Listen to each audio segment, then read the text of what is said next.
চৈত্রের শেষ দিন রোববার সকালের দিকে নেত্রকোনায় হঠাৎ করে শুরু হয়েছে দমকা হাওয়া সহ ঝড়ো বৃষ্টি।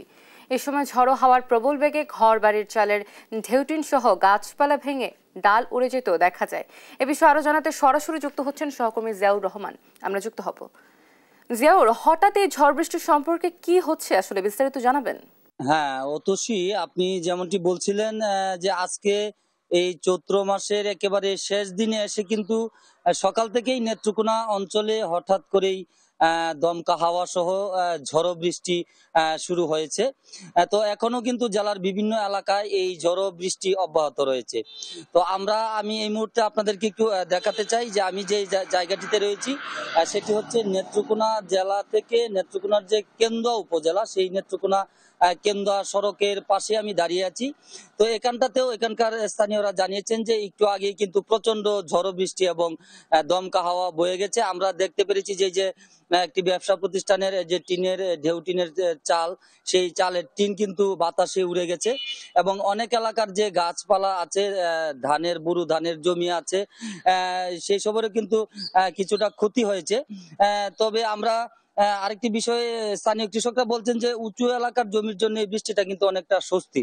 আবার হাওড়াঞ্চলে বুরু ধান কর্তন চলছে, সেখানে কিন্তু এই বৃষ্টিটা কৃষকদের জন্য অনেকটাই বিঘ্ন সৃষ্টি করেছে। আমরা এখানকার একজন স্থানীয় কৃষকের সঙ্গে একটু জানবো যে আজকে এই যে বৃষ্টি সকালে হয়েছে এবং এখনো চলছে, এই বৃষ্টিতে আপনাদের কি ধরনের ক্ষতি কিংবা উপকার হয়েছে?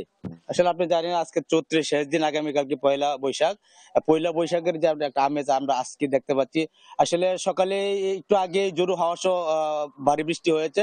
যদিও আমাদের এলাকাটা খুবই উঁচু, এই জন্য আমাদের পানি স্বল্পতা ছিল, বৃষ্টিটা ভালো হয়েছে, কিন্তু তার গাছপালা ঘরবাড়ি একটু অবনতি হয়েছে।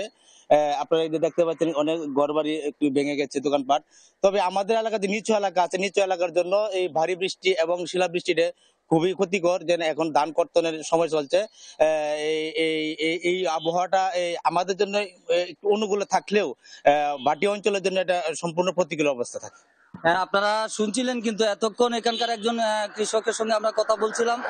তিনি যেমনটি জানিয়েছিলেন যে তাদের অনেকটা উঁচু এলাকার জন্য উপকার হলেও নিচু এলাকার জন্য কিন্তু কিছুটা ক্ষতি হয়েছে এই ঝড়ো হাওয়ার জন্য। আমরা জেলার যে আবহাওয়া অফিস রয়েছে, আবহাওয়া অফিসের সঙ্গে কথা বলেছি, তারা যেমনটি আমাদেরকে জানিয়েছে যে আজকে দুপুর পর্যন্ত কিন্তু এই দমকা হাওয়া এবং বৃষ্টি নেত্রকোনা জেলার অনেক এলাকায় কিন্তু অব্যাহত থাকবে। তো এই ছিল আমার কাছে নেত্রকোনা থেকে এই চৈত্রের শেষ দিনের যে ঝড়ো হাওয়া এবং বৃষ্টির সর্বশেষ তথ্য। জিয়াউর, ধন্যবাদ আপনাকে। দর্শক, আমরা নেত্রকোনা জেলায় হঠাৎ করেই যে দমকা হাওয়া এবং বৃষ্টি হয়েছে সেই বিষয়ে জানাচ্ছিলেন আমাদের সহকর্মী জিয়াউল।